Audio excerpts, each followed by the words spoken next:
Hello students. So আজি আমি some dielectric constant. Dielectric constant হৈছে basically relative permittivity. So permittivity ওপৰত এটা ভিডিও অলৰেডি বনাই থোৱা আছে তোমালোকে ভিডিওত চাই লবা আৰু লাগিলে মই লিংকটো আকৌ শেয়াৰ কৰি দিম So ইয়াত আমি dielectricsৰ ক্ষেত্ৰত এটা simple wayত আমি dielectric constant or relative permittivity deduce korim. Okay, so when a rectangular dielectric slab is placed in a uniform electric field, so rectangular to gom poa, so ekhon rectangular slab mane eta tukura diagramot ase eya soa ei jikhon ase majot so ekhon jikhon dekha pai asa ekhon dielectric slab hoy aru yat kot rakha hoise এখন electric ফিল্ডৰ মাজত যত ইফালে তাৰ electric ফিল্ডৰ direction আছে okay its interior charge density is 0 so এই যিখন ইলেক্ট্রিক স্লেভ আছে ডাইলেক্ট্রিক স্লেভ আছে তাত কোনো ধৰণৰ চাৰ্জ ডেন্সিটি নাই but its left face gets a negative charge while the right surface gets a positive charge so ইয়াত কি হ'ব আমি যেতিয়া ইলেক্ট্রিক ফিল্ড খন এপ্লাই কৰিম ইলেক্ট্ৰিক ফিল্ড এপ্লাই কৰাৰ লগে লগে এই স্লেব খনৰ লেফট সাইডত ইলেক্ট্ৰিক চাৰ্জ ইনডিউসড হ'ব আৰু ৰাইট সাইডত নেগেটিভ চাৰ্জ আৰু ৰাইট সাইডত পজিটিভ চাৰ্জ ইনডিউসড হ'ব তোমালোকে দেখা পাই আছা ডায়াগ্ৰামতে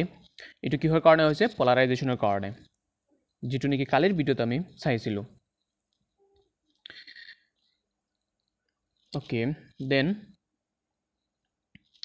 these are induced surface charges. So, ekra ki hoise induced surface charges due to the external field. Ei external electric field er karone yat ki hoise jibur amar molecules asil polar hok ba non polar molecules asil khiote ki korise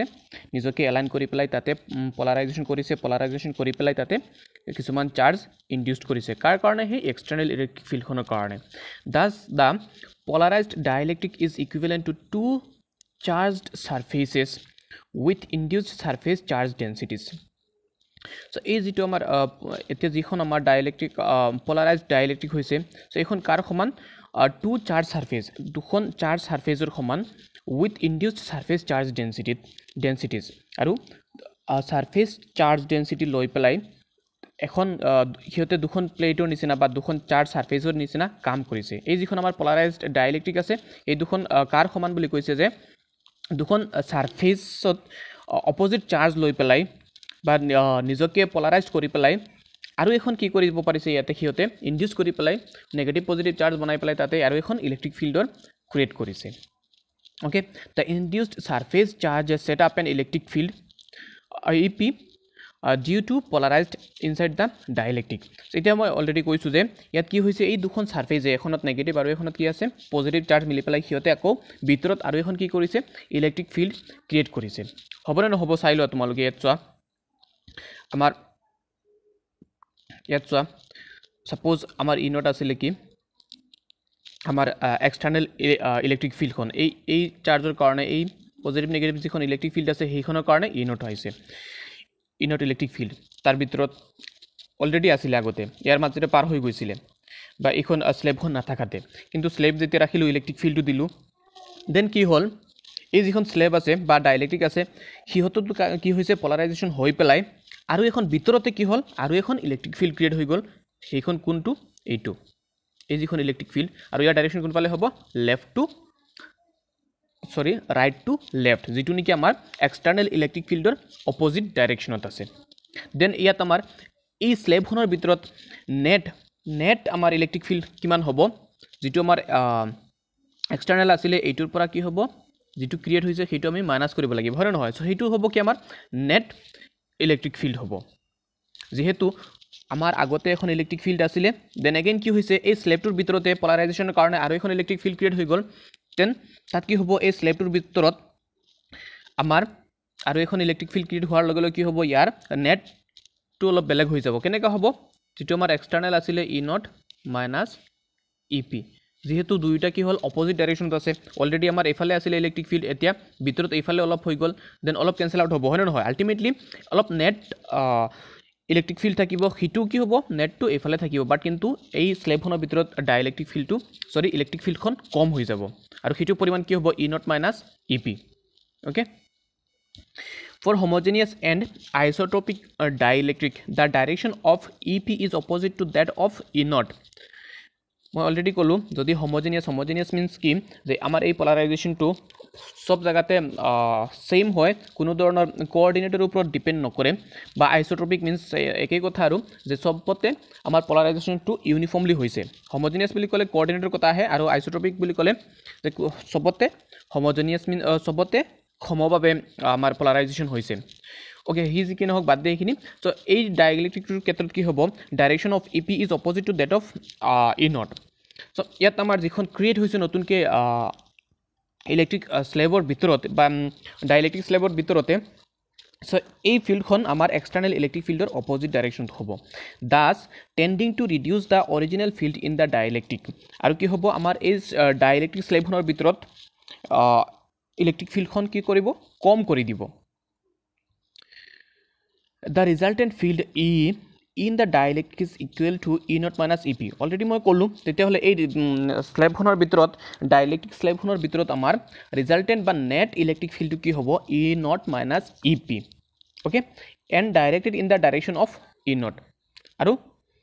এই যেটো E0 - EP হেইটোৰ direction কোনফালে হ'ব ultimately আমাৰ external electric ফিল্ডখনৰ ডাইৰেকশনতেই হ'ব কেনেকা চাই লোৱা যেহেতু আমাৰ আগতে আছিল আমাৰ E0 এতিয়া নতুনকৈ আমাৰ ইনডিউসড হল কি EP আৰু এটো E2 কি হয় আমাৰ এটো ৰিজাল্টেন্ট হয় নেট এই স্লেবখনৰ ভিতৰত নেট এতিয়া যেহেতু E0 তো আমাৰ ডাঙৰ হয় আৰু ইফালে আৰু E0 ৰ ডাইৰেকশন এইফালে আকৌ আমাৰ পলাৰাইজেশন কাৰণে ক্ৰিয়েট হল আৰু এখন ইলেক্ট্ৰিক ফিল্ড দেন ইয়াত আমাৰ নেট ইলেক্ট্ৰিক ফিল্ড কিমান থাকিব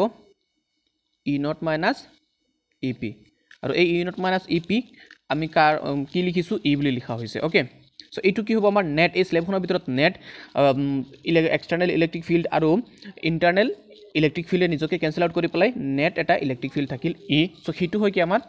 অলপ কম পৰিমাণৰ ইলেক্ট্ৰিক ফিল্ড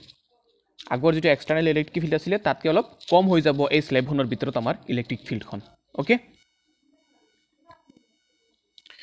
সো এতিয়া আমি কম যে আমি dielectric constant define কৰিম the ratio of the original field E0 so আমাৰ ইয়াত original field কি আছিল ইলেক্ট্ৰিক ফিল্ডৰ কাৰণে কি আছিল ফাৰ্স্টত আছিল কি E0 so এই E0 original fieldৰ ratio আৰু and the reduced field E আৰু কিমান এই স্লেবখনৰ ভিতৰত কিমানখিনি ৰিডিউস হৈ পেলাই কিমানখিনি হৈছে E হৈছে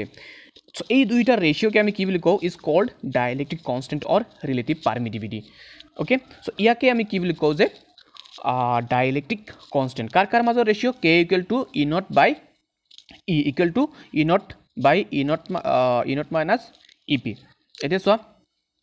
যে ইটো আমাৰ কি হয় E0 টো কি হয় নেক্সট সেকেন্ড অলপ জুম কৰো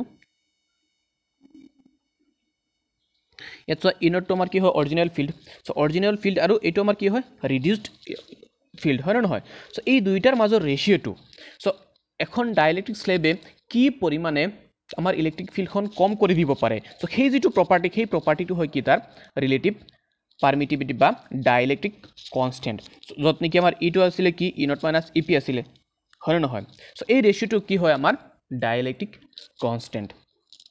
so in vacuum there is no polarization and hence k equal to 1 এটা সব ভ্যাকুয়াম হলে তাতটো কোনো আমাৰ polarization নহব যিখন আমি স্লেবৰ জায়গা যদি ভ্যাকুয়াম লো ভ্যাকুয়াম মিন্স খালি স্পেস ইয়াত কোনো একো নাই দ্যাটস মিন তাৰ কোনো ধৰণৰ আমাৰ ইয়াত কোনো ধৰণৰ ইলেক্ট্ৰিক ফিল্ড ৰিডিউস নহব দেন তাত অনলি আমাৰ কি ফিল্ডখন E থাকিব so E0 by E equal to কি হ'ব 1 1 সমানেই হ'ব সো কেনসেল আউট হৈ পেলাই অনলি 1 থাকিব সো ভ্যাকুয়ামৰ কোনো ডাইইলেক্ট্ৰিক কনস্ট্যান্ট নাথাকে সৰি থাকে 1 থাকে বাট কোনো চেঞ্জ নহয় ইয়াত ইলেক্ট্ৰিক ফিল্ড কম বেছি নহয় ওকে সো এইটো হল কি আমাৰ ডাইইলেক্ট্ৰিক কনস্ট্যান্ট বা ৰিলেটিভ পাৰমিটিভিটি সো ৰিলেটিভ পাৰমিটিভিটি আগৰ ভিডিওটো এবাৰ বেলেগকে ডিফাইন কৰা আছে সো ইয়াত আমি ডাইইলেক্ট্ৰিকৰ ক্ষেত্ৰত অলপ বেলেগকে ডিফাইন কৰিলো ঠিক আছে সো নেক্সট আছে আমাৰ electric susceptibility the polarization vector P varies directly as the resultant field inside the dielectric thus P directly proportional to E or P equal to chi E এতিয়া চোৱা মই লাষ্ট ভিডিঅ'টো এবাৰ কৈছিলোঁ যে আমাৰ যিটো এখন ডাইলেক্ট্ৰিক স্লেব বা ডাইলেক্ট্ৰিকত যিটো পলাৰাইজেশ্যন হয় সেইটো কাৰ লগত ডাইৰেক্টলি প্ৰপৰ্চনেল ইলেক্ট্ৰিক ফিল্ডৰ ক্ষেত্ৰত চ' যিমান ষ্ট্ৰং ইলেক্ট্ৰিক ফিল্ড হ'ব সেইটো পৰিমাণে কি হ'ব আমাৰ পলাৰাইজেশ্যন হ'ব চ' পি ডাইৰেক্টলি প্ৰপৰ্চনেল টু ই আৰু পি ইকুৱেল টু কি হ'ব আমি এটা কনষ্টেণ্ট দি দিলোঁ কি এইটো কাই বুলি কোৱা হয় অ'কে এই যিটো এক্সৰ নিচিনা দেখা পাইছে একচুৱেলি এইটো এক্সৰ নিচিনা নহয় কিতাপত চাই ল'বা চ' ইয়াক কি বুলি কোৱা হয় ইলেক্ট্ৰিক চাৰ্চেবিলিটি ছাৰ এইটো হয় কি যে আমি এখন মেটেৰিয়েলক কি পৰিমাণে পলাৰাইজ কৰিব পাৰোঁ সেই জোখটো দিয়ে যেনেকুৱা ধৰণে ৰেজিষ্টেঞ্চৰ ক্ষেত্ৰত তোমালোকে পাইছিলা ৰেজিষ্টেঞ্চৰ ক্ষেত্ৰত পাইছিলা যে ৰেজিষ্টেঞ্চটো কাৰ ওপৰত ডিপেণ্ড কৰিছিলে যিটো ৱায়াৰ বা কণ্ডাক্টৰ হয় তাৰ মেটেৰিয়েলৰ ওপৰত চ' সেইটো পৰিমাণে ইয়াতো সেই তেনেকৈ কথাটো আৰু যে এখন আমি মেটেৰিয়েলক বা ডাইলেক্ট্ৰিকক আমি কি পৰিমাণে